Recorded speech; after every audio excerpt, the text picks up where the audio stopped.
The moment he walked in, Emma felt it before she even saw him, like the air inside the bookstore shifted, like something quiet but important had just stepped across the threshold. She didn't know why she looked up right then. Didn't know why her hands froze above the stack of new releases she was arranging. But when her eyes lifted, they met his, and for a single second, the world around her felt strangely still. He wasn't browsing the shelves like most customers. He wasn't pretending not to stare.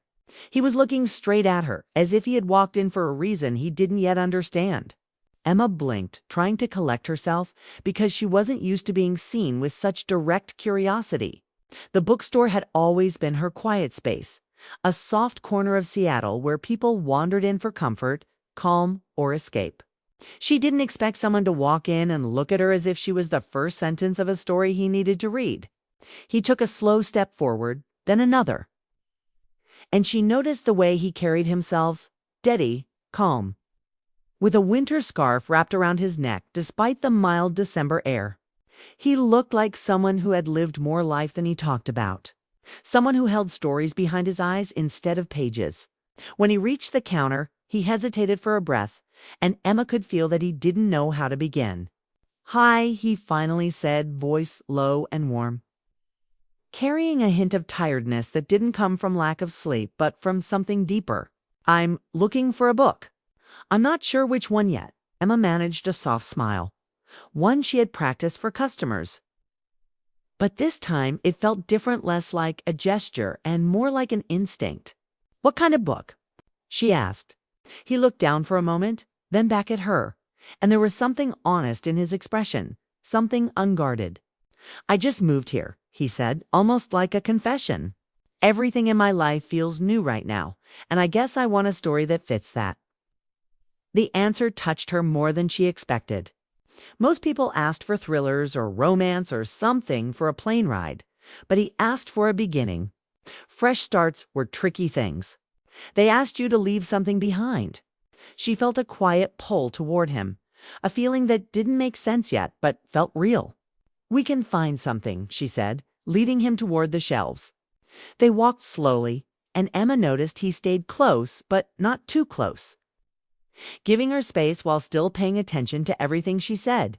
She showed him books about growth, change, rediscovery stories where people rebuilt their lives in small, meaningful ways.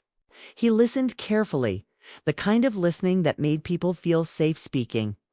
Every time she turned to explain a title, his eyes were already on her, not with intensity, but with genuine interest. As if he was learning her the same way he was learning this new city. She tried not to let it affect her, but she felt the warmth of his gaze each time. He wasn't flirting. He was observing, like he was trying to place her inside his new world. After a few minutes, he picked up a novel with a simple cover. "This one," he murmured. Emma nodded. "That's a good choice." He ran his thumb along the edge of the pages, thinking. "It feels like it fits," he said quietly. Something about the way he said it struck her. Not about the book, about something else entirely. She didn't ask. She felt if she did, she would open a door she wasn't sure she was ready for. They walked back to the counter, and she rang up the book. She could feel his eyes drifting toward her again, not in a way that made her uncomfortable, but in a way that made her aware. Aware of her hands, her voice, her presence. Aware of the silence between their sentences.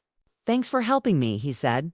"I know I probably sounded lost." "Everyone's lost sometimes," Emma replied gently.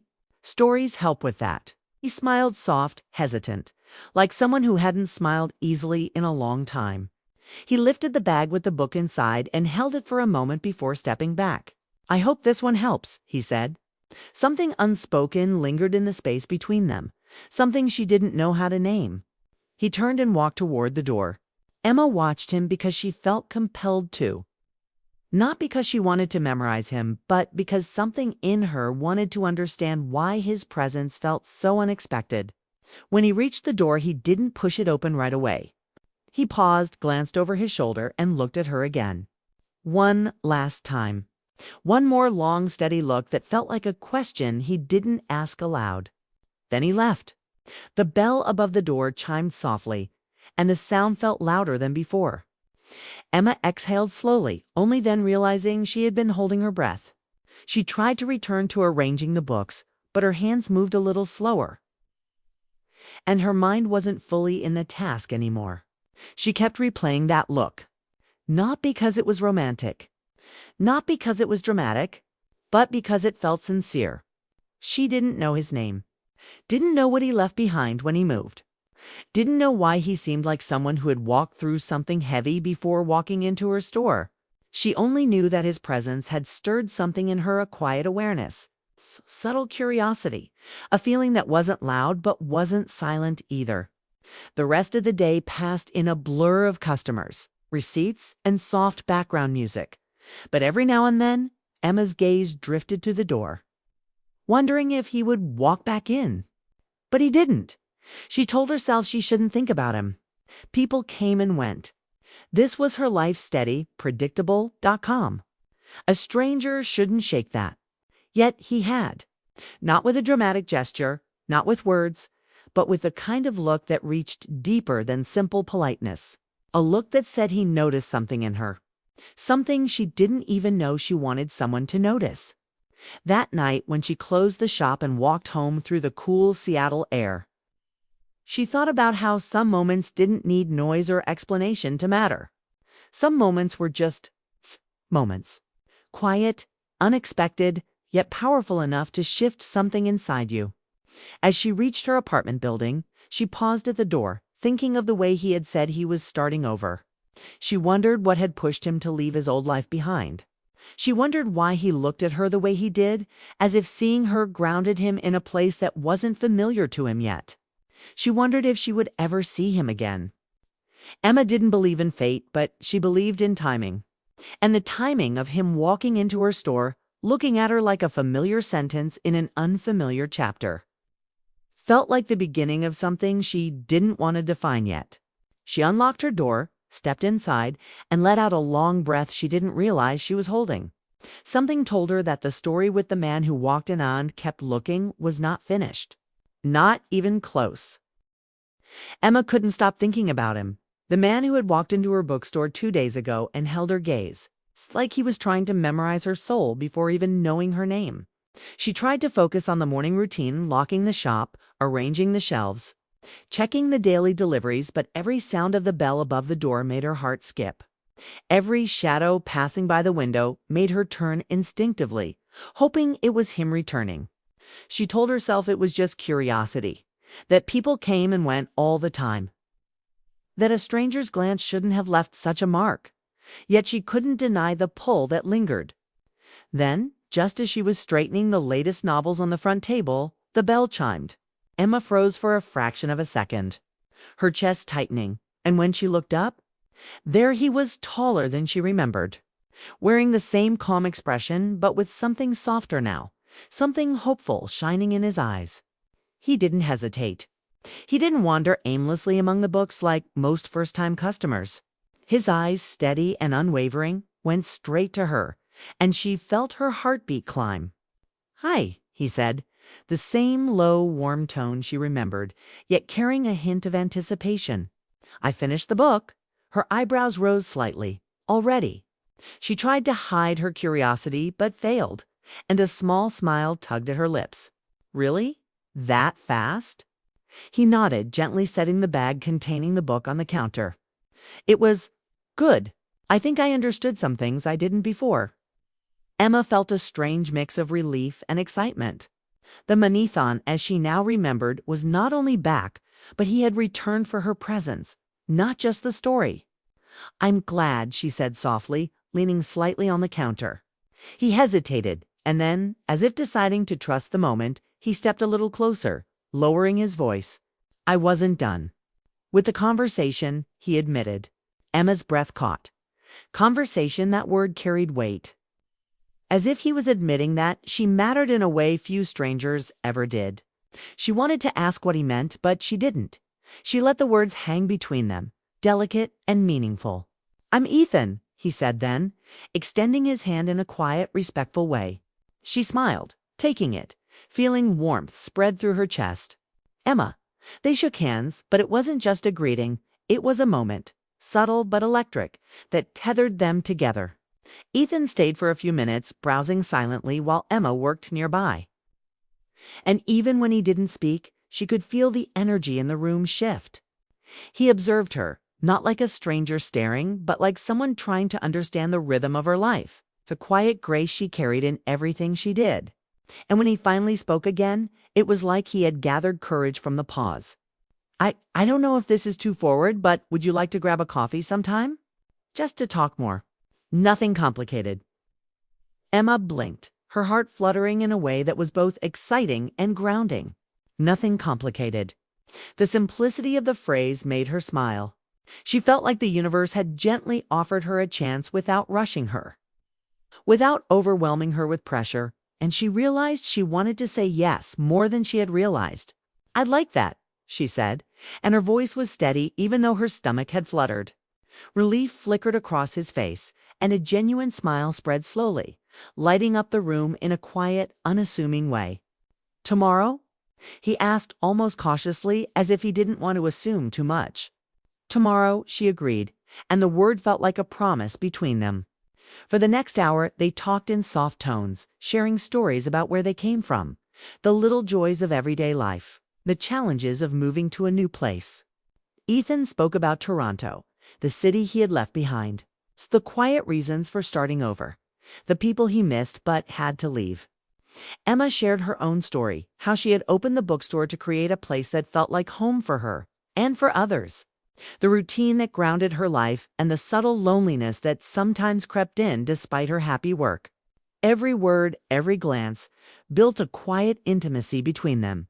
It wasn't loud or dramatic. It was gentle, steady, and deeply human.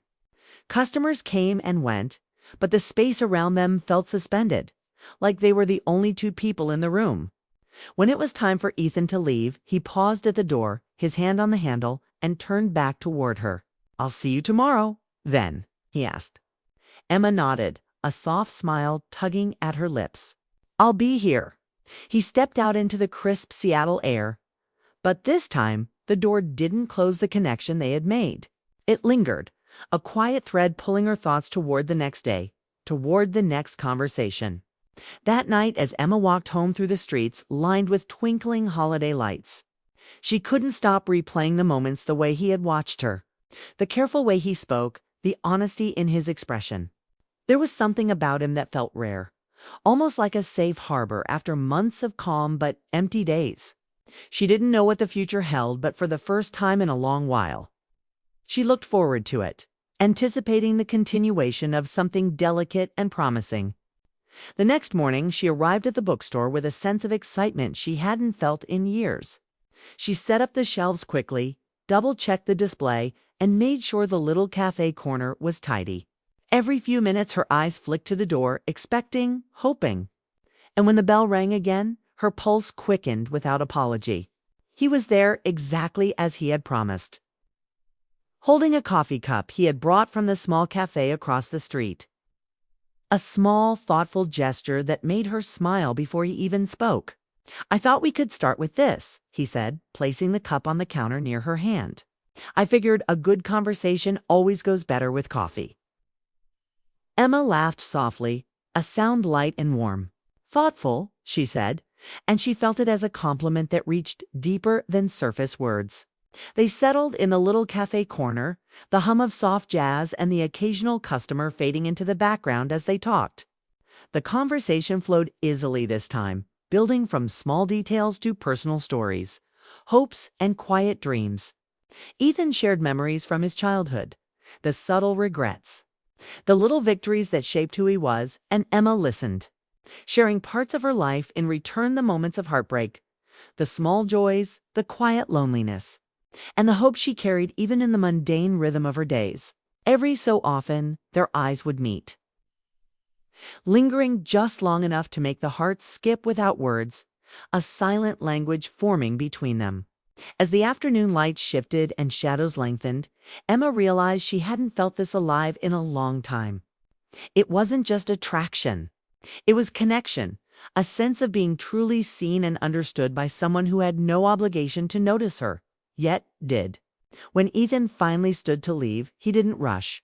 He looked at her with a gaze that carried both gratitude and curiosity, a quiet promise in the way he lingered. "Thank you for today," he said. "For everything." Emma smiled, a warmth spreading through her chest she hadn't known she missed. "Me too," she whispered. Outside, the street was bathed in the soft glow of late afternoon light. Ethan walked away slowly, glancing back once before disappearing around the corner. Emma stayed by the window, watching, feeling the quiet thrill of anticipation that came from knowing he would return. She understood that some people enter your life unexpectedly, with no fanfare, no grand gestures, but their presence changes you in subtle ways. He walked in twice. He kept looking twice. And now she realized the world inside the bookstore had expanded. Just enough to make space for a story that neither of them fully understood yet, but both were ready to write together. That night, Emma sat by her window, looking out at the city lights, feeling a calm excitement she hadn't felt in years. The story wasn't finished. It was just beginning. And somehow she knew that whatever came next wouldn't need loud declarations or dramatic actions. It would come from quiet glances, shared words, small gestures, and the slow, steady unfolding of two lives finding each other unexpectedly. Tomorrow she would see him again, and the day after that, and perhaps more days beyond. And the thought filled her with a gentle, hopeful joy. She had never believed in coincidences, but she was beginning to believe in moments that mattered, the ones that start softly, grow quietly, and leave you feeling like the world has shifted in just the right way. Ethan had walked in, kept looking, and in doing so, he had opened a door in her heart she hadn't realized was waiting to be opened. And as she closed her eyes that night, she felt something she hadn't felt in a long time. Anticipation. Not fear, not anxiety, not doubt, but pure, unspoken anticipation for a story that had begun without her expecting it, yet now felt like the most important story she had ever been part of.